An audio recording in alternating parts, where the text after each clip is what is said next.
Hello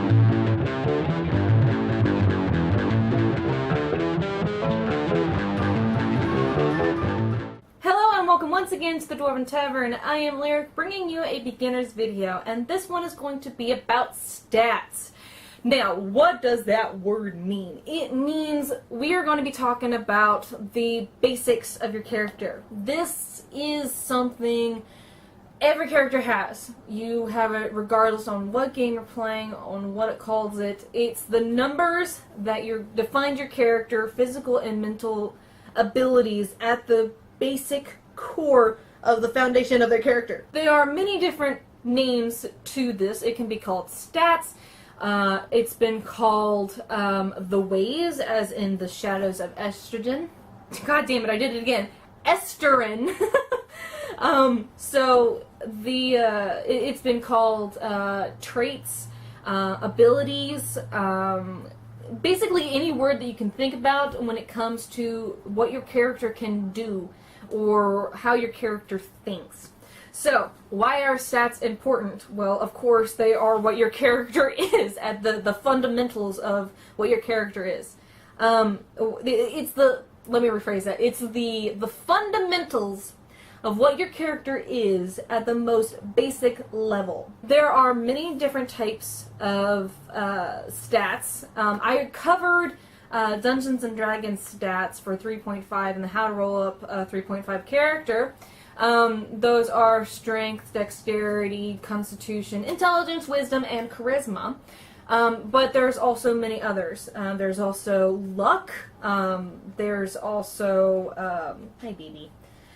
There's also, I don't even know, like combativeness, compassion. Let's see, what does Shadows of Esterin have to offer as examples?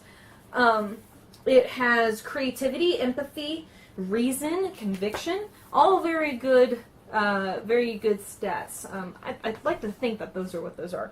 But, so stats can include intelligence, strength, wisdom, and the like.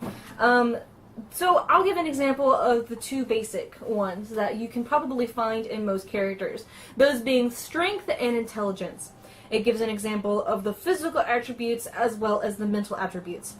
Physical, strength, what can you do with it? Well, it defines your body's capabilities when it comes to exerting itself.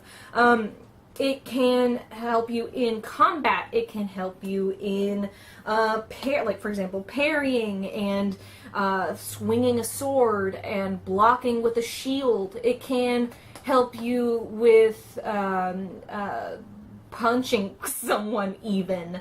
But it also helps you with normal everyday chores, such as climbing or swimming or pushing a plow or any sort of those types of things. Intelligence is your ability to learn. It's your ability to absorb. It's already what you know. If you have an entire intelligence, then you know more things. Then you have understood more things.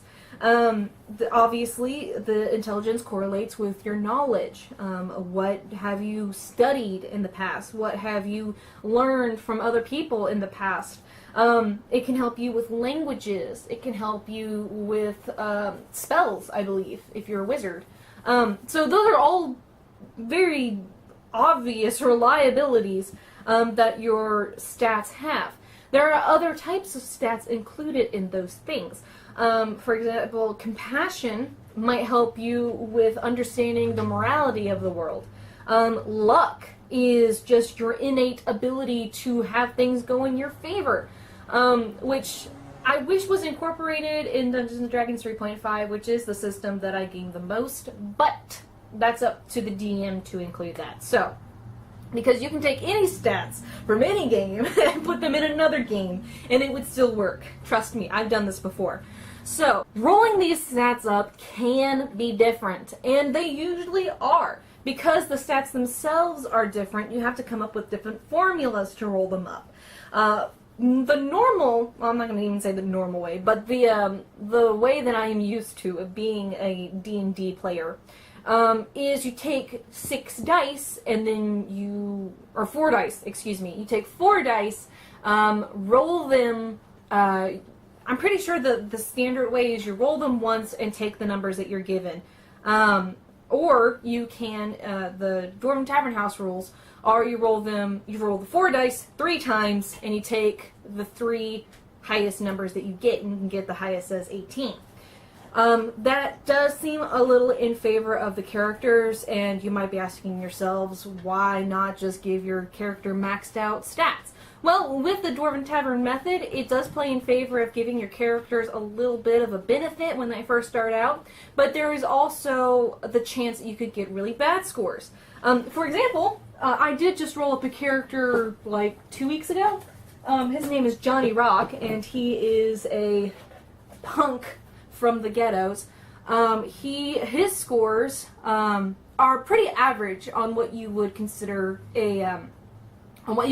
average for a human male in a D20 campaign. He does have a little high numbers, like his strength and constitution are 16, but his charisma is an 8. He's not a very likable character. And those are average. Those are very average scores. So I believe the human average is 10. So my handle animal skill is really high, but obviously it's not doing anything right now. Do you mind? If you don't approve of the Dwarven Tavern method, that's fine.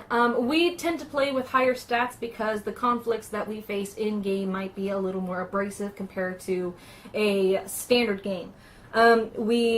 Actually, a lot of the time, we don't even really rely on our stats because our game is mostly personality-based. It's mostly story-based, but that's a whole different topic that I won't get into right now. If you have a preferred system that you like, stick with it. If you're a new gamer and you don't exactly know what to do, all the time, always, let's take this one real quick. All the methods of how to do it are lined out for you, all nice and neat in the game. So, the ability scores is actually Chapter 1 of the Dungeons & Dragons 3.5. Let's just read from the chapter, shall we? Disregard the lowest die... Oh, wait, hang on. To create an ability score for your character, roll 4 6-sided dice, disregard the lowest die, and total the 3 highest ones. The result is the number between 3 and 18. The average score is 10 or 11, which is why your ability modifier for 10 and 11 are 0, because that's average. So, that being said, the Dwarven Tavern House rules is just doing that 3 times. So you can, more often than not, you're going to get a higher number than 3. I mean, I don't think I've ever had a character get a number lower than, I think 7 was the lowest that my character had. And it's mostly because the characters that, in the campaigns that I've played, they're normally, more often than not, already adventurers. They already have some adventuring under their belt, so therefore their ability scores are a tiny bit higher than the average human. So, that's all I'm going to say on that topic. However, there are different types of methods that you can use. For Dungeons & Dragons 5th edition, I will actually be doing another how-to video for that, and I will use the most basic of rules to do that video. So that's basically it for talking about stats and attributes and scores and traits, whatever you want to call it. They change throughout the game. They change from game to game. You can edit them in-game. Talk to your DM on what you find to be the most reasonable. If you have a specific in-house rules, use them. Why not? Because the game, it's just a game.